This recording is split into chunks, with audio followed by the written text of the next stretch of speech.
LT News, moto ya volcan. Nation Kabila de Limo le Mali. Et de Pesseviva, Vieva. Les jeunes patriotes congolais, baza déterminés. Lobby déjà, Repoussaki, M23, Moussika Makasi. Bayebisi mokonzi mboka ke ebele ya ba généraux ça va traître minene. Ache mabe. Lelo oyo Bemba ayokisi biso so. Lorsque ba Congolais tokaki ke ba Bemba na ministère de la défense, tu veux pas ki ke makamwa minene ekosalema. D'accord si? Mais lelo to sali. Boyoka sona expliquer bino. Lorsque le chef de l'État côté le matin a dossé la guerre et mon côté. Makambu ya kosa la guerre et sa proposition au ministère de France. Renina Otobengi. Non. Cette information ne pouvait pas passer comme ça. Non, ça ne peut pas passer comme ça. Le 30 avril dernier, le président Félix Tshisekedi avait visité l'école de guerre de Paris où il avait échangé avec le ministre français des Armées, Sébastien Lecornu. Cet échange vise à renforcer la coopération, une coopération militaire entre la France et la RDC. Bon, je me demande, d'autres pays africains cherchent à se libérer de leurs joutes là. C'est nous, on cherche à renforcer une coopération militaire. Je viens de faire une initiative parlementaire, de contrôle parlementaire. Je viens d'adresser une question écrite à 3 membres du gouvernement, à savoir Madame la ministre d'État, ministre de portefeuille, Madame la ministre des Mines et Monsieur le ministre des Finances de la République démocratique du Congo au sujet de la signature par les 3 membres du gouvernement d'un accord de jointe venture avec la société. Écoutez ça, banane, il y a pas Kenyans. KNB, banane sa majoritaire, ba Kenyans. Or, son pays na banque et l'or il va se autonomie. Théa, ndeko, on sent que c'est la ranga. Aucun na banque les lopos sont font sa compte. Parce qu'on y. Bongote. Identité on est tika la wapi. Non. Cette information ne pouvait pas passer comme ça. Non, ça ne peut pas passer comme ça. Le 30 avril dernier, le président Félix Tshisekedi avait visité l'école de guerre de Paris où il avait échangé avec le ministre français des Armées, Sébastien Lecornu. Cet échange vise à renforcer la coopération, une coopération militaire entre la France et la RDC. Bon, je me demande, d'autres pays africains cherchent à se libérer de leurs joutes là. C'est nous, on cherche à renforcer une coopération militaire en plus. Nzambe. Bon, juste à titre de rappel des mémoires, les Congolais ne se faut pas informer, ok? Il faut savoir que la RDC a souffert de 22 ans d'embargo d'armes. Pendant que l'armée rwandaise nous agressait, nous, on n'avait pas le droit de s'acheter des armes pour se défendre. Et à plusieurs reprises, la RDC avait fait la demande de lever de cet embargo. Et il y a d'autres pays qui s'opposaient. Et parmi ces pays, il y a la France, l'Angleterre et les États-Unis. D'ailleurs, en 2022, la France avait posé un veto contre la levée de cet embargo. Et ce n'est pas tout. En 2023, la France avait fait un don de 20 millions d'euros pour renforcer l'armée rwandaise, donc l'armée qui nous agresse. Et ce qui en a été, là, en 2024, la France vient de signer un accord commercial de 400 millions d'euros avec le Rwanda. Maintenant, dites-moi, qu'est-ce qu'on peut espérer de ce pays qui est en si très bon terme avec le Rwanda? Qu'est-ce qu'on peut espérer de là? Ou c'est juste une distraction avec des projets bidons tels que de métro, de métro Kinshasa, métro na Kinshasa, na courant ni nan, je me demande. Ou c'est juste une façon de nous distraire pour que le Rwanda et le M23 gagnent du temps et de terrain. Parce que pendant ces temps, là, qu'on est distrait, là, on danse, on boit, tout va bien. Pendant ces temps, la ville de Roubaïa est aux mains des rebelles.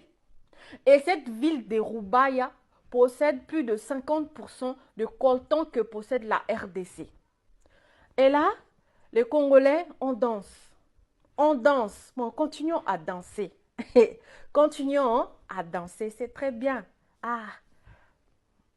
Je viens de faire une initiative parlementaire, de contrôle parlementaire. Je viens d'adresser une question écrite à 3 membres du gouvernement, à savoir Madame la ministre d'État, ministre de portefeuille, Madame la ministre des Mines et Monsieur le ministre des Finances de la République démocratique du Congo au sujet de la signature par les 3 membres du gouvernement d'un accord de joint venture avec la société Primera. La société Primera est une société de droit des Émirats arabes unis. Au terme de cet accord, il est indiqué que la société Primera et la République démocratique du Congo créent ensemble des sociétés Primera RDC. 2 sociétés Primera RDC. L'une, Primera Gold, pour l'or, et l'autre, Primera Metals, pour le 3T. Mesdames et messieurs la presse, il s'agit d'une mafia organisée. Pourquoi? Chaque société Primera n'apporte que $20 000. Je dis bien $20 000. Primera Gold, $20 000. Primera Metals, $20 000. Et dans les $20 000, la RDC apporte 9 000 et la société Primera n'apporte que 11 000. Mais à cause des 11 000 $, les 3 membres du gouvernement accordent un monopole pendant 25 ans pour l'or, pour le coltan, pour la cassiterie, pour le cobalt, bref, 3T pendant 25 ans pour toutes les provinces du Nord Kivu, du Sud Kivu et du Maniema. Mesdames et messieurs, c'est inadmissible. Maintenant, en termes d'obligations, la République démocratique du Congo s'engage à engager la société Sakima, qui est propriétaire de tous ces gisements, à signer un accord avec la société Primera pour 25 ans, en sorte que, à raison de seulement 11 000 $, Primera soit la seule société à pouvoir commercialiser l'or congolais, soit la seule société à pouvoir commercialiser le coltan, le cobalt, la cassiterite pendant 25 ans. Et ce n'est pas fini.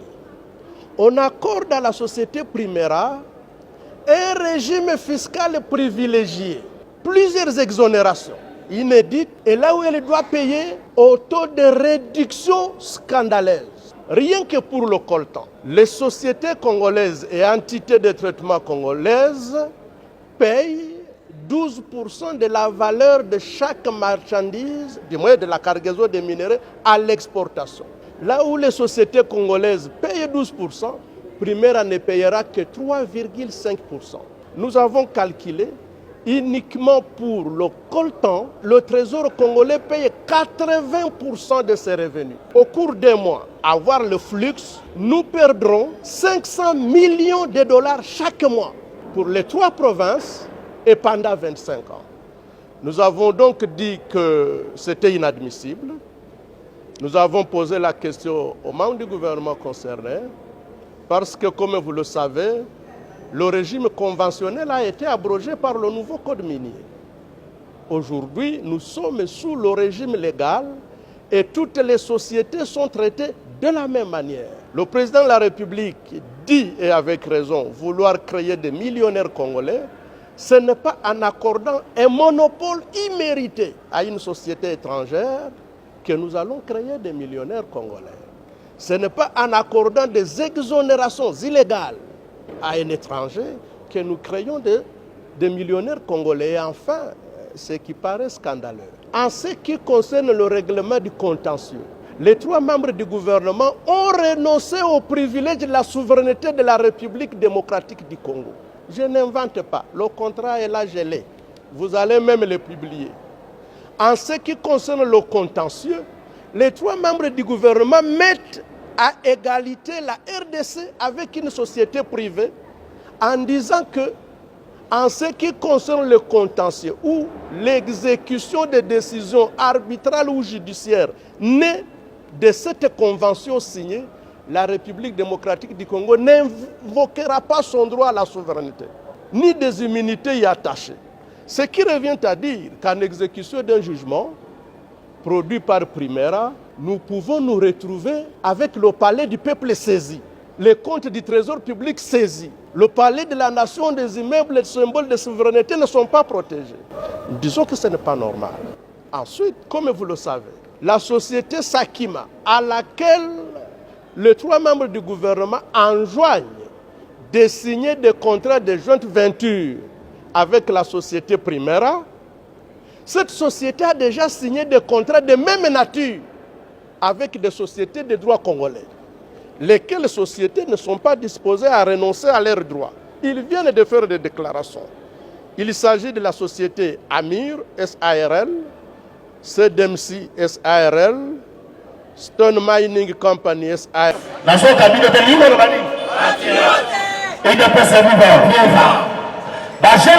congolais sont déterminés. Lobby déjà repoussaki M23 musika makasi. Bayebisi mokonzi ya mboka ke ebele ya bagénéraux ça va ba traite minene. Lelo oyo Bemba ayokisi biso son. Lorsque ba Congolais tokaki ke batie Bemba na ministère de la Défense, tu veux pas qui est makamwa minene ekosalema. D'accord si? Mais lelo to sali. Boyoka sona sikebino.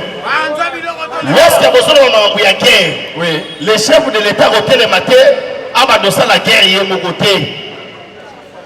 Makambo ya kosala guerre ezaka proposition ya ministère ya défense. Réuni na otobengi état-major général. Na chef d'état-major général. Parce que guerre ezate que chef to banda guerre non. Ba pesa ba estimation. Tozo banda guerre oyo na ngamu ya ba ennemi to boma 1000. Mais na ngamu na biso to boma 200. To kufa 200. Na guerre o kasaka te yum to ndoboma. Chef auto na bino e bon na ngamu na biso to kufa ko. C'est ces bases à statistiques wana comme le chef de l'État. Il y a un homme qui est devant le peuple congolais. Il va aller maintenant dans l'Assemblée nationale à Sénat. ABC bango que non, on peut s'en autorisation à gagner au Bunda. Pour la nuit, non, pas tout va au Koufa et ça la bilan au Konzamboka. Ba Congolais par le bac non, au même qui bison la guerre, pour Koufi autant. Très bien. Il y a un moment lorsque Bush a décidé au Bunda na Irak, lorsque ma possibilité Azaki obligé à rappeler ma troupe. Pour m'américain, ma mission va dire que Tokufi Mingi. C'est que, comment on a raté les Cambouagais, et c'est le roi de l'Ipanangouba, Fatia la Moukika a boé, Této qui est la guerre. Et c'est une proposition, et Outa, na Oto Bengi, ministre Anani, défense. C'est que, ministère de la défense, Oto Zouaki, ministre de la défense de Zouagi, frère na frère. Et l'autre cas pour signer Zalini. RDC toza na guerre na Rwanda. Mais lorsque M23 bando sa la boulot, on leva banda guerre, baouta Rwanda, va vers Congo, mais baouti Uganda va vers Congo. Tous les chefs il y a M23, je m'assime. Balalaka na Kampala. Kampala les en Rwanda, les en Uganda. Kone nanga azawa na Uganda. Sultani Makenga lalaka na Uganda. Wilingo malalaka na Uganda. Na Uganda, ba rebelle oyo bazo agresser biso na Congo. Batambolaka na escorte le rôle à ministre. Papa, Mobutu a lobé le moko entre un ami et un frère, les choix Yoka. Mukiza, Mwana ya Ueri Kakuta Museveni, Pour naïe entre Félix Tshisekedi et Paul Kagame, n'a ni dégonaï. Dans le Bible, Kagame Aza Nekona. Vous pensez vraiment, Yaya, tout ça peut pas tout. Vous pensez maintenant que Ouganda, Akoya, Asangana RDC, pour vous dire Rwanda, même de qu'on a évité le quota, le quota les lots tous les missiles Oyo et bombardé Bisson à Congo, ma bombe. Et où tu na Rwanda, et où tu na deux pays. Oui. Au Canada, Kenya. Au sol, les là, vous avez tous infiltré, tous infiltré. Mais il faut vous amailler les lots, il y a des banques. Eux, il faut fonctionner dans le Congo. Écoutez, eux, ça va te mêler. Et ça, écoutez, na Otobengi, TNB, na Kosi. Écoutez, BCDC. Écoutez ça, il y a des Kenyans.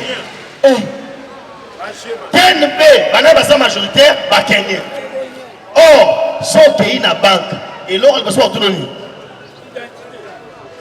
Théa, Ndeko, on sent que c'est la ranga. Aucun na banque, les lopos sont pour sa compte. Parce qu'on est. Bon côté. Identité, on est éthique à la wapi. Na, ordinateur na bas. C'est que Kenya a un fichier national, il y a des soldats à Congo. Parce que les soldats, c'est tout le temps dans la banque. Il faut que tu aies un grade là, Congo là, quand tu vas, la cause. Si vous voulez la haute, vous invitez. N'est pas sur la soldats à Bissau. Mais c'est simple. Oui. À partir de Kenya. Oui. Or, Kenya t'a envoyé à Namaramwa EAC. Kenya yoke lengi ya milire na Congo. Alobi pays ya Chitoko boy. Moyena tika bango. Il est pas contre la COP. Les fils à Museveni aloba qui clairement alobi que biso toye ko bundisa ba M23. Toye parce que M23 azako bundela mabe. Tabo kote na Kasinzi. Bolota Moussaïna honneur militaire, même communauté internationale, oh c'est Kabino. Un déco. L'ennemi de mon ennemi c'est mort. L'ami de mon ami c'est mort. La Kosi. La Bible. Pour les ennemis, il y a David. David a rencontré na bomoi lorsque Salomon papa après mon chien comment penser là oh c'est pas ça ça va bloquer on a il est passé vivant fusul tombola le boko kanga ba na bande koloba ke l'ami ba ennemi wana nyo surtout Salomon tango ya ka baraki bango. Vous savez pourquoi baraki bango? Oui, bien. Celui qui n'a jamais aimé les pères n'aimera pas les fils. D'accord, c'est.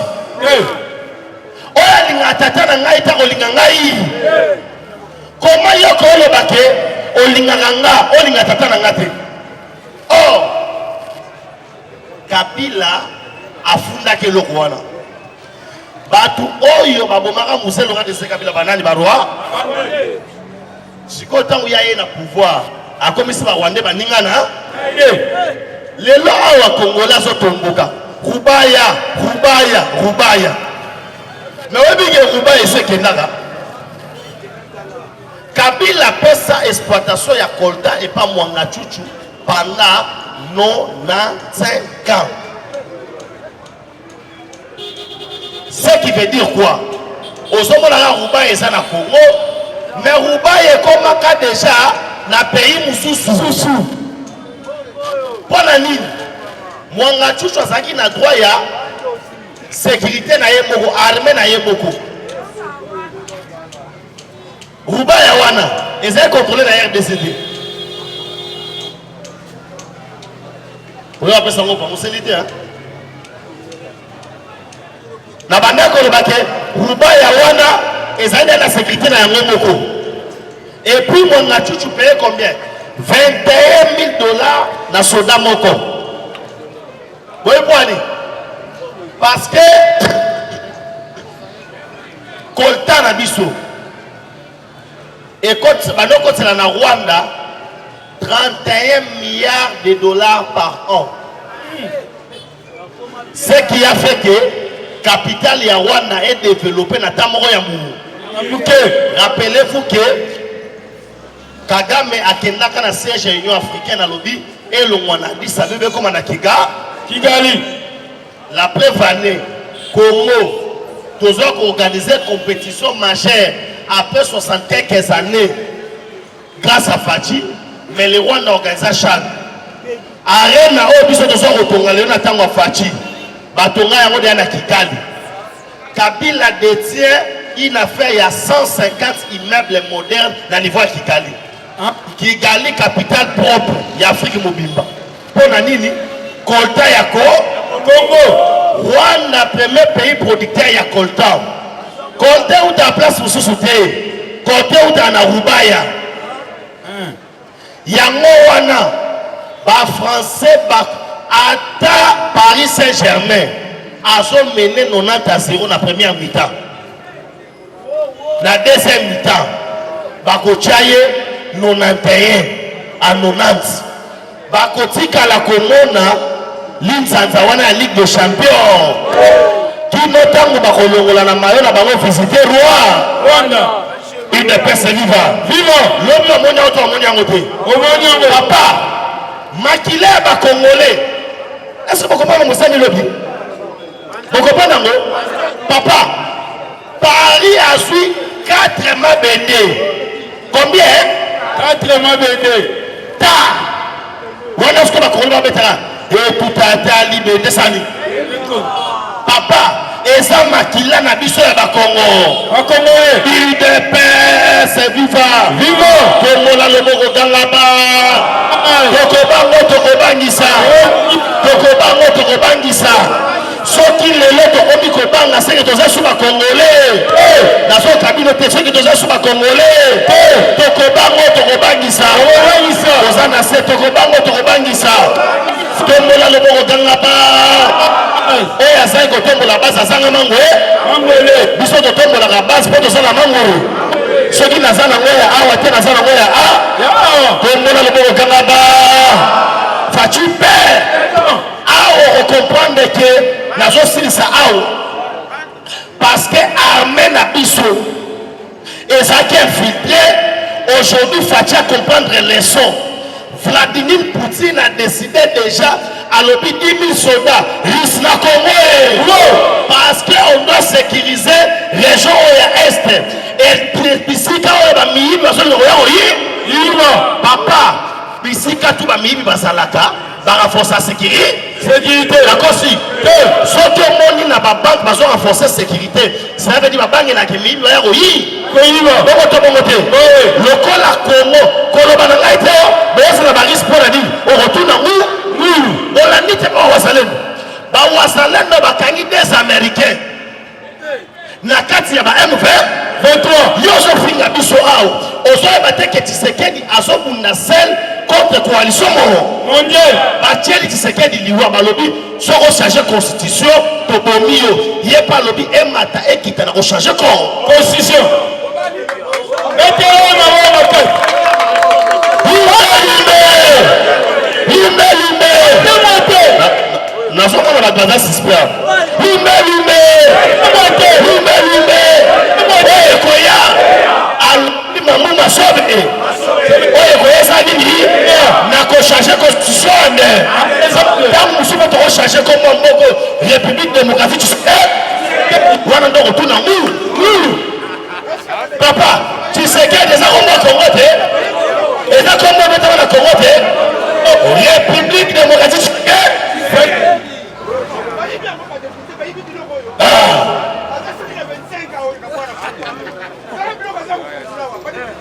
yebisa bango biloko komona na bango kaba kala seka baba pour que le remitile alors batteur on battait les